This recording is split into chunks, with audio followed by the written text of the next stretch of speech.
Who is operating the Dialogue Not Expulsion organization? And how were you able to connect Dialogue Not Expulsion to Proud Boys? I see Amergen laughing. Well, Yeah, that's a great question. You want to take that one first? well, no, actually, you did most of that groundwork on it. I mean, who is operating? Um, from what I have seen, because there's a lot of names signing on to this, and some of them have been removed once they found out what these people were actually doing, with apologies to us, fortunately, thankfully. But I would a number of these people were also involved in the last year, the part of the formation of the Elders Caucus. They left sometime last summer. So trying to say just some of the names. I mean, the first name that comes to mind is David Keel, who's been one of the major proponents and evidently document writers. Drafted a great deal of what they're writing. Who actually operates it? You know, it's almost more like a shadow cabal with a few public faces and very little that can be determined as being in any way honest. So if you even look at, they have a website which was hosted evidently by, correct me if I'm wrong, Margaret, but it's hosted by the Georgia Green Party, um, you know, who claims they had nothing to do with it, but evidently hosted them.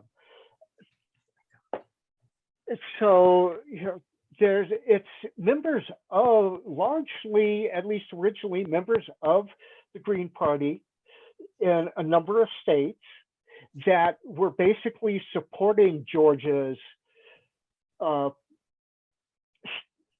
know, their platform position, and has basically the entire time, while they are claiming dialogue rather than expulsion, all they have been doing is parroting the same transmissive, bigoted statements. I went rounds with them until I got tired of it in GP US Facebook forums. The same people over and over again trying to quote the same things from the American College of Pediatricians. All of these things that I went into, they were blathering on about, and over and over again, links to the same articles, quoting the same bogus, false science, same over and over again. D&E, by and large, is Greens, but as Margaret pointed out, has expanded beyond that now. As far as the link to the Proud Boys, I'm going to pass that one off to you. Yeah, that's good. Okay, so friends, wow, who runs the D&E group? Well, there is some dispute, I suppose, and there's some way to ascertain who owns it. I think you can look in a couple of ways to make a determination here. For instance, who owns the website that is hosting it? And that is owned by John Fortin, one of the reps for Georgia. That website, the John Fortin's website, is owned by the Georgia State Green Party Communications Group. So basically, the D&E website is all hosted by Georgia in various forms. And fortunately, they were not prepared. I don't know what to say. You can find this technical information easily enough if you have the know-how to do so. And I do. So I did. And I took screenshots, all of it, and I've posted it all to the National Committee showing who owns all the stuff. Who wrote the things, who started the D&E website? Well, that's a bit more of an interesting thing. David Keel is definitely a primary author, but Steve Bloom out of New York is the one who started that. And it has many Greens from the United States who are signatories to it. It has people who may or may not be Greens from other countries who are signatories to it. And so thus it is that we have an international cabal.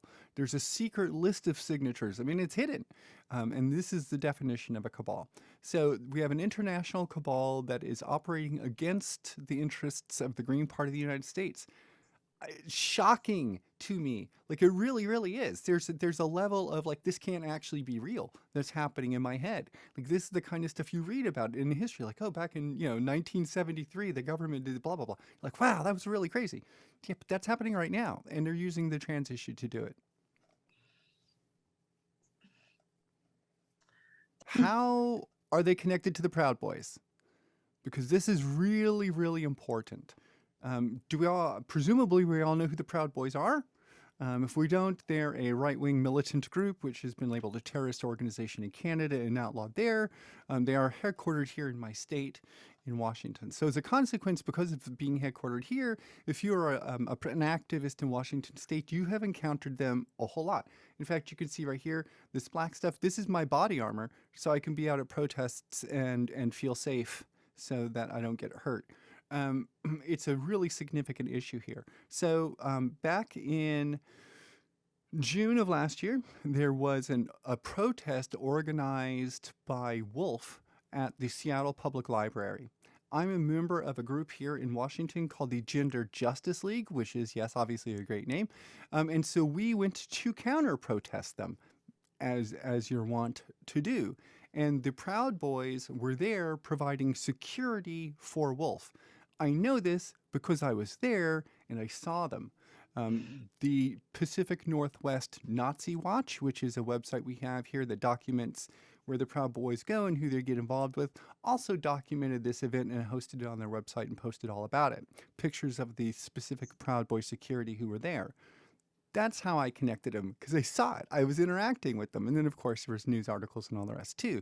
So my anecdotal evidence, perhaps not as strong as the intersubjective evidence which was collected by others. But nevertheless, it's there. These groups are working together.